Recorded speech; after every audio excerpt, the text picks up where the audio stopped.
મિત્રો, શું તમને ખબર છે કે ભગવાન શ્રી કૃષ્ણ દ્વારકાથી ડાકોર કેમ આવ્યા હતા, જેના વિશે આપણે આજના વિડીયોમાં જાણીશું।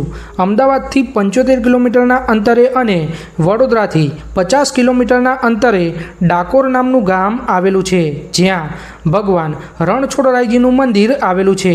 એવું કહેવાય છે કે સદીઓ પહેલાં ડાકોરમાં બોડાના નામના ભગવાન શ્રી કૃષ્ણના એક ભક્ત રહેતા હતા, જેઓ નિયમિત રીતે ભગવાન કૃષ્ણના દર્શન કરવા માટે દ્વારકા જતા હતા, પરંતુ ઉંમર વધવાના કારણે તેઓ દ્વારકા જઈ શકતા ન હતા, જેથી તેઓ વ્યથિત રહેતા હતા। પોતાના સાચા ભક્તની આવી પીડા જોઈને ભગવાન કૃષ્ણએ બોડાનાની સાથે ડાકોર આવવાનું નક્કી કર્યું અને એક રાતે ભક્ત બોડાનાના ગાડામાં બેસીને તેઓ દ્વારકાથી ડાકોર આવી ગયા। અને એટલે જ એવું કહેવામાં આવે છે કે ડાકોરના મંદિરમાં ભગવાનની હાલની જે મૂર્તિ છે તે જ દ્વારકાની સાચી મૂર્તિ છે।